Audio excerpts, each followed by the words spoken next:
Hey there guys, welcome back to Press for Truth TV. Today is Tuesday, April the 24th, 2012. And for those of you who tuned in yesterday to my video upload, you will recall that I had mentioned that I want to keep an eye on some of the things going on out in Quebec over the next few days as tensions are escalating there. And today I came across an article that would suggest that there are some others out there who also want to keep an eye on some of the things going on in Quebec, namely the Israeli military working in conjunction with a Montreal-based group.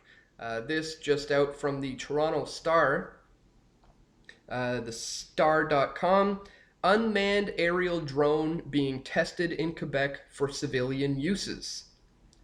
Quebec firm CAE has teamed up with Aeronautics Ltd of Israel to demonstrate civilian uses for the military drone. An unmanned Israeli-made military drone is buzzing Alma, Quebec. Aeronautics Ltd of Israel has teamed up with the Montreal-based CAE Inc to demonstrate civilian uses for the military drone. And it goes on to say here, much like the use of simulation and training, the use of unmanned systems for a range of civil applications has the potential to enhance safety, increase efficiency, and save money. We look forward to continuing to work closely with aeronautics, regulatory authorities, and potential customers as we demonstrate these capabilities. And the important thing to note here is that, first of all, what are these unmanned drones? And as most people are well aware, they're military aircraft that were originally designed for military use to track enemies and to drop bombs on them.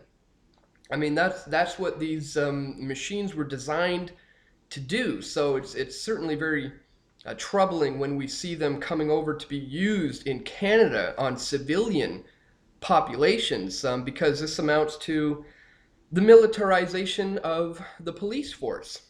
This is something I've been discussing for years now, trying to inform people that there is a concentrated effort, an incremental push towards the militarization of our police.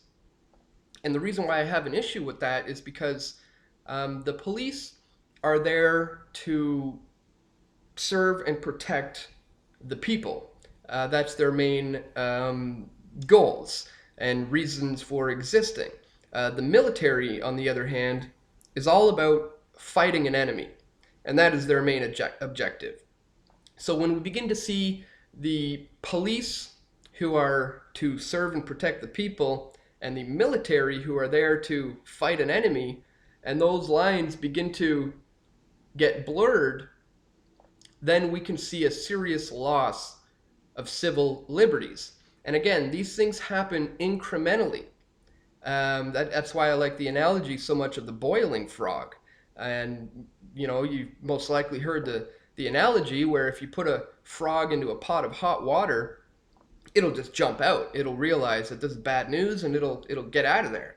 But if you place the same frog in a nice warm pot of water and make it very comfortable, but you slowly and gradually turn up the heat, the change in temperature is imperceptible, and it will not notice that things are getting hotter and hotter and worse until it's just too late and the frog is completely cooked.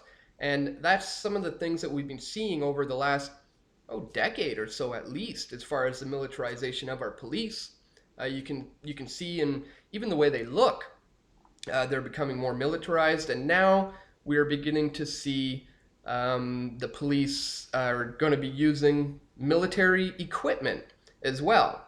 And no doubt, this is all being done to monitor civilians, particularly protesters and activists, because there's been such a surge in the last 10 years or so, 5 years for sure, of activists and protesters getting more active and getting out into the streets and confronting globalists where they are meeting. This was, some of you will recall that Luke Rudkowski, founder of We Are Change, It was his organization that really popularized this concept of confronting the globalists where they're meeting all around the world, with a few hundred chapters that they have now, and more and more people are beginning to do that.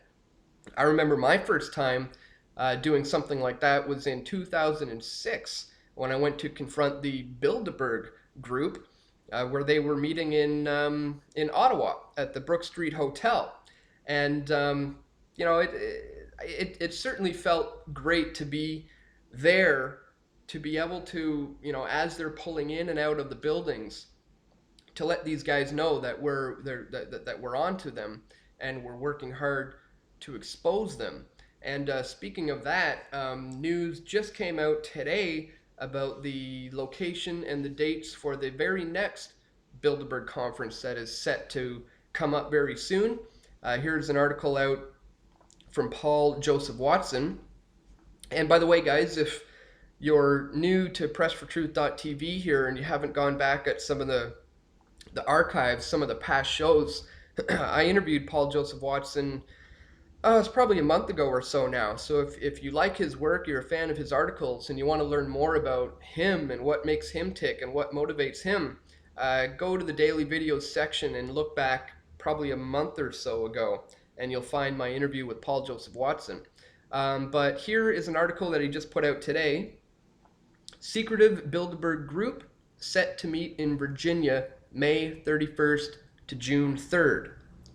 Speculation that the location of the Bilderberg Group's annual meeting would be chosen to coincide with this year's U.S. presidential election appears to have been accurate, with the likelihood that the Bilderberg will hold their confab in Chantilly, Virginia from May 31st to June 3rd.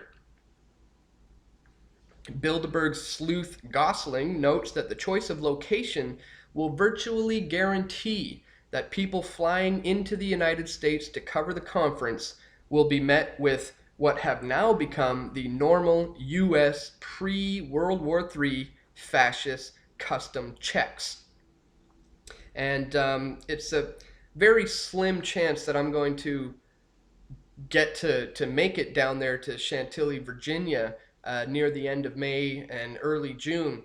So if by chance you happen to live close to there and you think you might be able to attend, please do. It's a great thing that you can do to get active in the activist community, is to confront these globalists where and when they are meeting.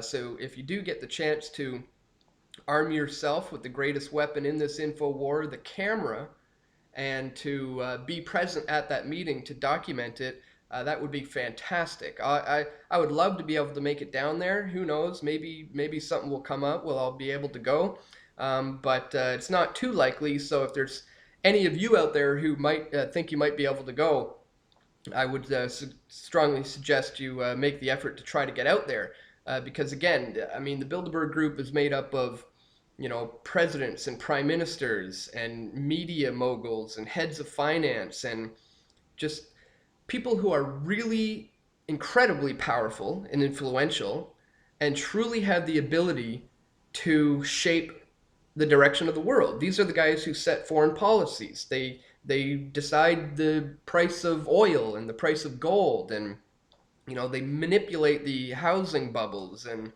it just goes on and on. So again, they're going to be meeting in Virginia at the end of May, early June, and if any new info comes out from that, I'll be sure to post it here at Press for Truth TV as it comes in, so you can stay tuned for more info on that. And anyways, guys, that is it for today. I want to thank you once again for tuning in, and I'll see you right back here tomorrow. Take care.